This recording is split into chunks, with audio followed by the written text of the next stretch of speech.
This is the part 2 of the third solution to the masking effect or the invisibility problem in a lot of cooperative horde games like World War Z Aftermath, Warhammer Space Marine 2 and Warhammer Dark Tide. All of these games are cooperative horde games. They label themselves as cooperative games, but they don't work as cooperative games because there is invisibility. And I highly recommend you to watch the first part of this video where I talk about what is invisibility and what are all the problems it causes. So I highly recommend you go and watch that video before listening to my solution, because before you actually understand what the solution is, you need to understand what it is and what are the problems. But this video is all going to be about the solution, so a lot of new stuff I'm going to talk about. And the other thing is, like, I'm just going to talk about World War Z Aftermath here because invisibility should just be removed from Warhammer games because they don't work and they don't function.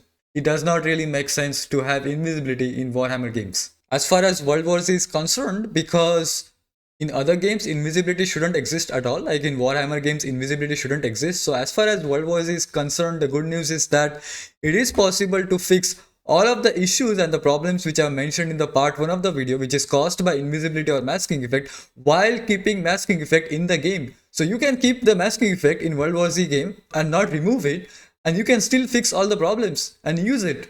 Yes, you heard me right. It is possible to fix all the issues and the problems with the masking effect while using it. And I will go into detail what the exact solution is, but before doing that, I want to mention some of the very important points or some things which I always wanted to mention. My videos are not like I post a video and then after 3 years it is outdated. That's not the case like other people. When I make a video, it means that it is valuable for eternity. And all of my videos are important, and if you go back and watch all of my videos, you will learn something about me or something about the game itself or something else. The community, the World War Z community and the developers, Saber Interactive, they think invisibility as a legitimate counter to the enemies. So they don't think invisibility as a bad thing because it is countering enemies. That's their logic. So just imagine that you are playing the game for the first time. You are playing World War Z for the first time. You choose medic, you got up to level 26, you got the invisibility perk, and you went in the game, and the bull is charging you, and you pressed the steam button and you went invisible, and the bull stopped. What are you going to think? You are going to think this is a perfect counter, man. I stopped that bull. He attacked me, I stopped it. That is the counter. And it is quite easy to see invisibility when you play for the first time as a legitimate counter to enemies. And you get brainwashed, you do not think critically, because the first time when you played the game and used invisibility, you countered the bull. So you never go ahead and think that maybe this is not a counter, this is something else. And yes, it is not a counter, it is a disabler. Invisibility or masking effect is not a counter, it is a disable. It disables enemy. You do not want to disable enemies in a combat game because it doesn't add anything to the gameplay. Like if you are just disabling enemies, why bother having enemies or giving them attacks anyway? And the thing is, disabling enemies or even the players is bad. It's bad for gameplay. Like extinction difficulty is bad just for that reason, because it disables players just because they got hit once. Like seriously, are you going to disable me just because I got hit once? You might as well change that to Iron Man or one hit run. Just give us one hit so just we just die. We don't have to disinfect at all. Invisibility is a bigger problem in a shooter type game like World War Z than in a melee focused game like Warhammer Space Marine 2 or Warhammer Dark Tide, which are much more melee focused. That means in those games, players can withstand and sustain close combat a lot more than in World War Z, because those are melee focused games. People can melee around, they can survive when a lot of enemies are around them. In World War Z, the sudden onslaught of enemies from other direction which you did not expect from another teammate is just going to instantly kill you because it is not a melee focused game. Also, invisibility or masking effect makes your screen go blue and you become color blinded. So you can't tell the difference between the zombies, the teammates, the bull, bomber. You can't tell where you are shooting and everything is just blue and you are color blinded. I do not like getting color blinded at all. I want to make the sense out of the surroundings where I am in, and it is very stupid and annoying for a medic or some other player to make me invisible and make me color blinded. Like, what were they thinking when they added this? Like, it's so stupid. Like, making someone color blinded is not the way to play the game. Just let them play the game. Why do you make someone else colorblinded? I know it's a small problem and it can be maybe fixed with modding or something else, but it is still a problem and I just want to mention it. They see the map and the design as combination of arenas, like arena 1, then the players go to arena 2, then they move to arena 3, and that's the end.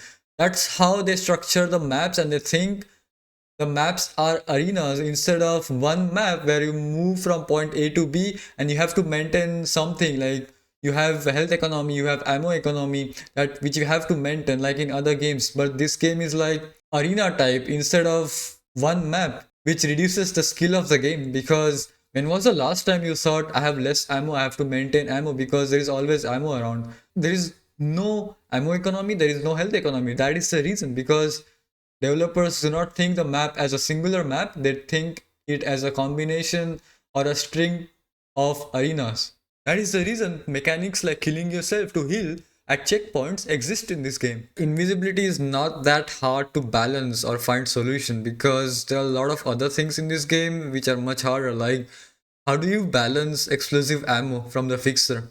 Something like an armor mechanic would work to fix or balance the explosive ammo, otherwise it's just going to be a crutch. It's always being a crutch. How do you balance bullet magnetism? Because it is not as easy as removing it. If you remove the bullet magnetism from World War Z, it becomes a very unbalanced game and you create a lot of other problems. So yeah, invisibility is kind of easy to find solutions to, but the other things like bullet magnetism and ammo fixer is like, I don't know really. I don't know how to balance them. But anyway, like before we get into the solution, again, I want to mention something about the golden rule as well. In any cooperative horde type game, players should never have the control on first the enemy spawns, which by the way in World War Z the screamer does, and second the enemy aggro, which is caused by invisibility. Players should not control both of those things. Enemy spawning and enemy aggro should be controlled by the AI director. If players have control on enemy spawning and enemy aggro, then what is AI director doing? Like if I can control what I am killing or what am I fighting, then it defeats the purpose of the game. Then I can always win the game. And that is the problem with World War Z. This is why in World War Z there is no challenge, because players control the spawns by screamer, by killing the screamer, you reduce the zombies, or by going stealth and doing other things, and the spawns are scripted. So you can control a lot of the spawns in World War Z, which is a big problem. And you can also control the enemy aggro where they are aggroing with masking. This is why World War Z was always such an easy game, because the AI director is just sitting there doing nothing while the players are controlling everything in the game, including what the AI director should be controlling, like the spawning and aggro. The thing is, like, they repeat the same mistakes in the newer games like Space Marine 2 as well, where again there is a spawner type enemy in Space Marine 2 and there is invisibility. Why not just completely remove invisibility from all the games? Like, if you have such a big problem with it, and I understand that invisibility causes a lot of problems, why not just completely remove it? That's the solution. That's the best solution, is to completely remove it. Well, because you don't watch my other videos and I explained it in my first video already, you cannot remove invisibility or masking effect from World War Z game because the lore demands it. And this game is a portrayal of that movie. So there has to be some sort of invisibility or masking effect as a reference to the movie. In case of other games like Warhammer Darktide and Warhammer Space Marine 2, there is absolutely no need of having invisibility in those games. Like, it's still a Warhammer game even if there is no invisibility. Space Marine 1 is a Warhammer game, it's a Warhammer 40k game, doesn't have invisibility, and it's still a Warhammer 40k game. Warhammer 40k games do not need invisibility for it to be a Warhammer 40k game. But World War Z, it needs invisibility, it needs masking effect. Therefore, we cannot remove it, and that's why I'm making long videos to explain my solution to the invisibility. The first solution is to give enemies some sort of reaction when players go invisible. And I have made a video called as the solution to the masking effect stealth a year ago. Link is in the description of this video. In this video, I talk about how do you give enemies some sort of reaction when players go invisible. And the basic solution is that instead of running to the teammates, they aggro the spot when they last saw that player going invisible. So you solve the two problems which invisibility causes. That is, they have some sort of reaction and they don't aggro to teammates and they don't hurt teammates when you go invisible. But this is still not the best solution to invisibility because you still have the problem of invisibility being a crutch, and you still have the problem where movement is so overpowered when you are invisible. So those things are still there, and it is easy to implement because you can just change the enemy AI on how they react, and it is quite easy to do that. The next solution, solution number 2, is to remove invisibility not from the game but only from the harder difficulties. It is a counterproductive thing when you increase the difficulty of the game in any way. Even if you make the game perfectly difficult, where the difficulty matters, the actual legitimate difficulty, not the artificial extinction difficulty. Like people who want to enjoy the game and to have some sort of movie vibes, they can just play up to 3 skulls and have fun. People who want the game to be challenging, they can just play from 4 skulls or 5 skulls on higher difficulties or moderate difficulties, and they will not have such crutch abilities called as invisibility. So this solution is still good, and it is also easy to implement. It is the easiest solution to implement, and the developers can easily implement this. Like this solution can be implemented within a week. The third solution, which is the topic of this video, is to make invisibility some sort of a wild card saving grace. Like invisibility will be so rare and only used as a wild card. A wild card is a reference to the game called as Uno. It's a card game. If you know about the card game called as Uno, if you have played this with friends, you know what this card is, right? It's a wild card. There are 8 of those in the pack. To optimally play the game for winning, you have to carefully use this card. You cannot just spam this card. And that is what I want invisibility to be. Not something which is spammable, crutch, and annoying thing, but something which is carefully thought and used only when it's needed as a last resort when everything else fails. That is what invisibility should be. Now I want to make another reference to a game called as Team Fortress 2. If you know this game, it's a PvP game, but it has invisibility. Now invisibility in a PvP game works because your opponents are not bots. They are not zombies. They are human beings with intelligence and they can react to you going invisible. PvP games are easier to balance than PvE cooperative horde type games because the enemies in cooperative games are bots and people just don't really think about them. They just think about being overpowered and killing them. I don't understand why balance is not that important in a PvE game when it should be.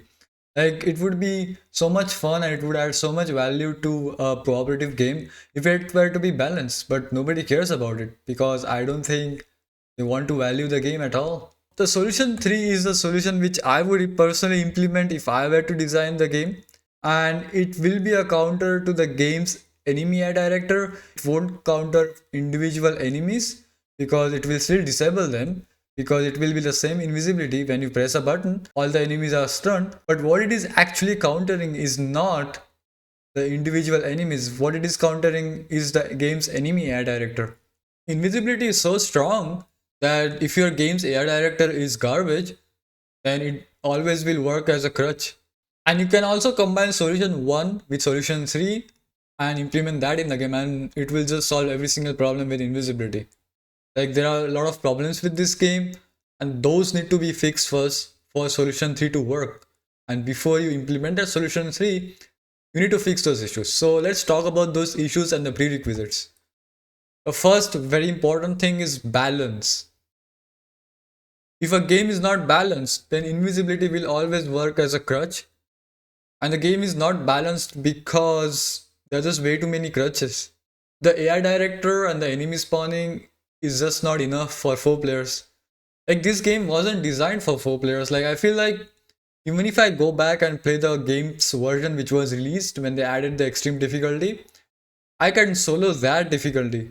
And it was way harder than today's extinction. And I can solo that. So the game was never balanced and meant to be played for 4 players. Like 4 players were just too many. 4 players are just too many players for the number of zombies are there in the game. This is why there should be a lot more enemies, and the AI director should be buffed in a way that it actually counters the players. Like it actually reads the players what they're doing and how they're progressing. That is a prerequisite needed for the solution 3 to be implemented, because without this, invisibility will just be a crutch. Like if the AI director and the enemies are just not there for 4 players, then using invisibility is just way too powerful. You don't need it. The next point is that enemies themselves have a lot of unfair attacks on the players. Spawning is bad. Enemies spawn on top of players, enemies spawn out of thin air, anywhere they want.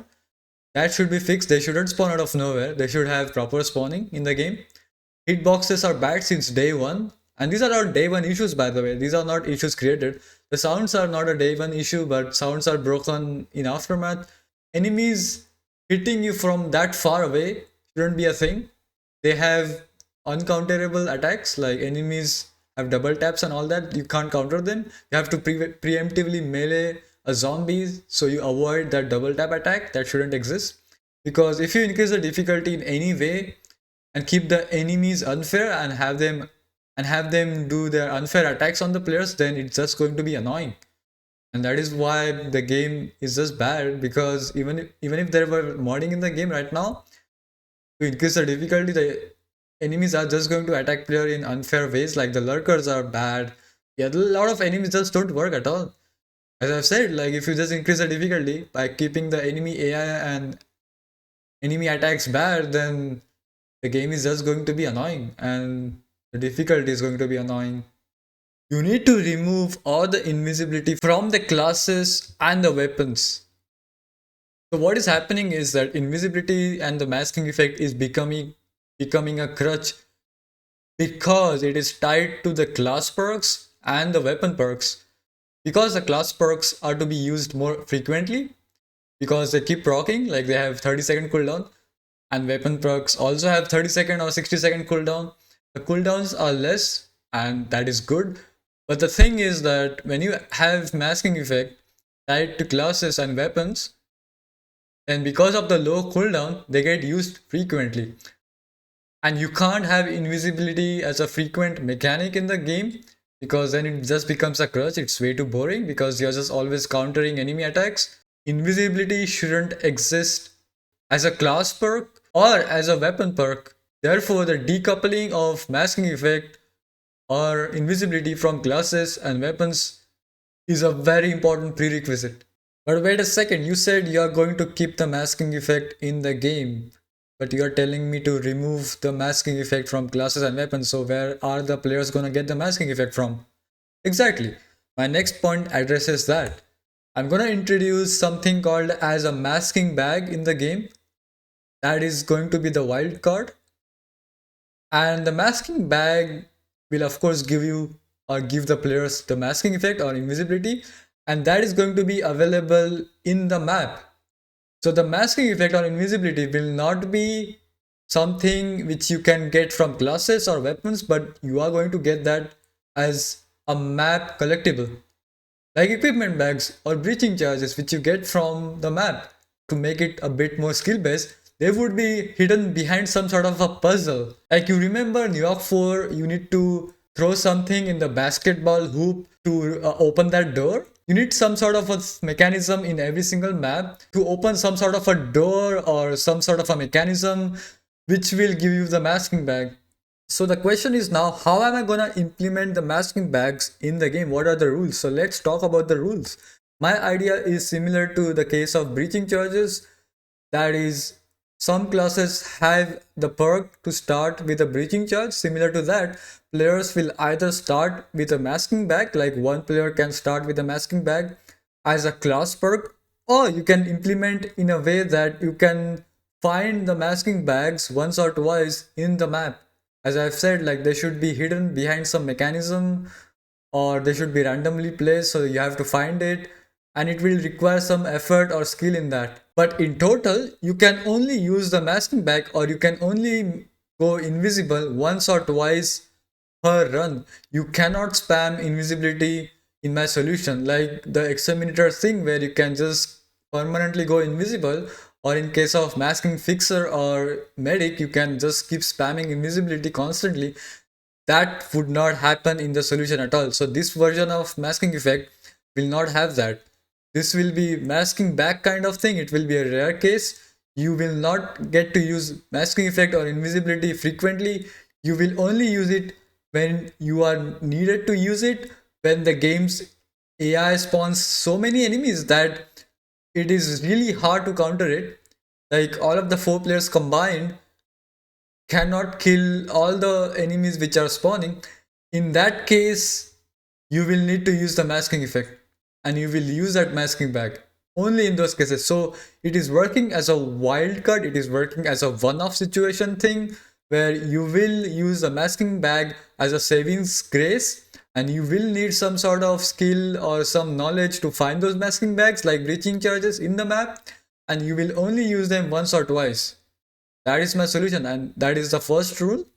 When the situations arises, when you notice that the AI director is spawning a lot of enemies that you cannot kill, so you would soon need to use the masking bag. In that case, when you use the masking bag, when you activate the masking bag, it will shoot streams from that player who is using the masking bag to all the teammates, and every single player in the map, like there are four players, and all of those players will get the masking at the same time for 5 seconds or whatever time you need to have. Like that time is again could be balanced and could be thought of, like you can make it 10 seconds, you can make it 3 seconds, whatever it is. Maybe 5 seconds is kind of balanced for now, but that time could be adjusted. But what I'm saying here is that every single player, regardless of their position and regardless of where they are, is going to get the masking effect or going to go invisible at the same time when one player uses the masking bag. This is very important because when everyone is invisible, then the enemies will not run to one player who is not invisible. And this will not create antisocial gameplay where you are baiting your teammates and then rescuing them. That will be avoided because everyone is invisible. So there is nobody to bait and there is nobody to rescue when everyone is invisible. These two rules are very important for masking effect to be skill based and not to be crutch, and also not to be antisocial. Like it will work cooperatively because everyone will be invisible and nobody will be hurt.